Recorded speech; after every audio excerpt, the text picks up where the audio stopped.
Gündüze geldi zulmet bir gecede, gündüze geldi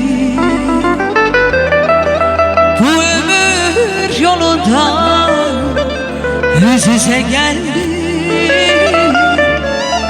zulmet bir gecede. Mustafa salam ver, eko ver.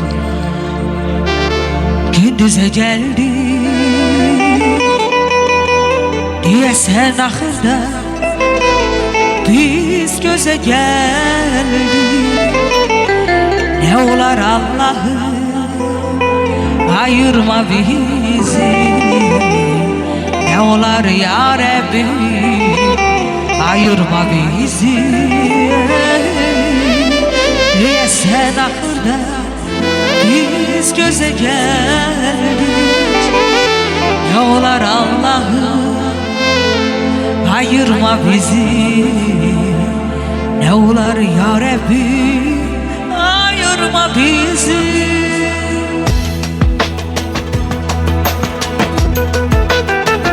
Mahfil Stüdyosu təqdim edir.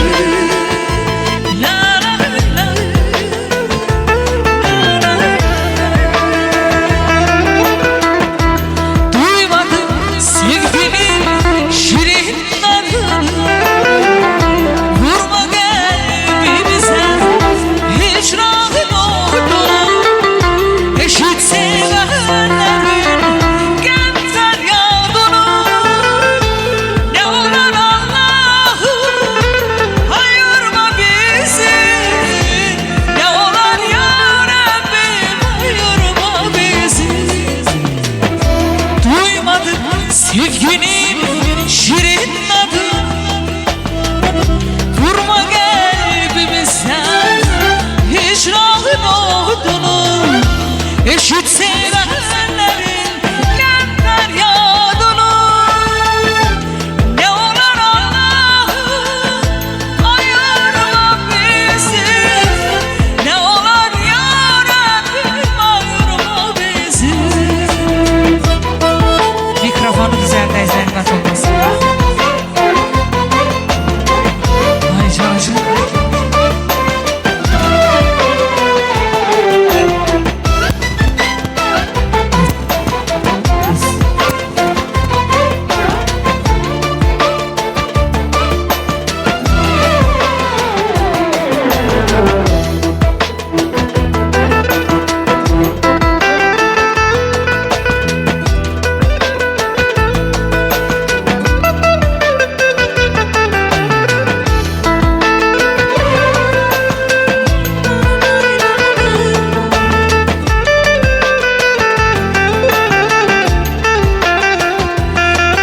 Bu mehabbet bir alır yazı, yoksa bu yazıya yoktur bir fozı. Belki bu mehabbet bir alır yazı, yoksa bu yazıya yoktur bir fozı.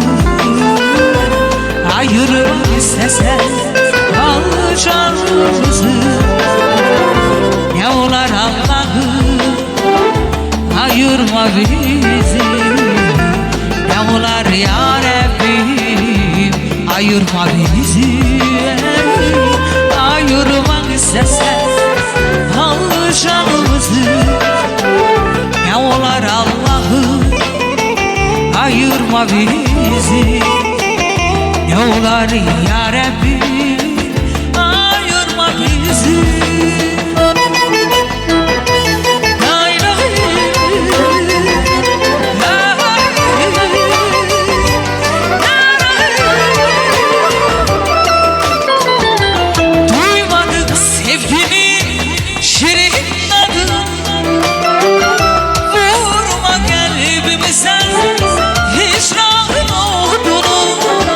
Eşit sevenler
təqdim edir.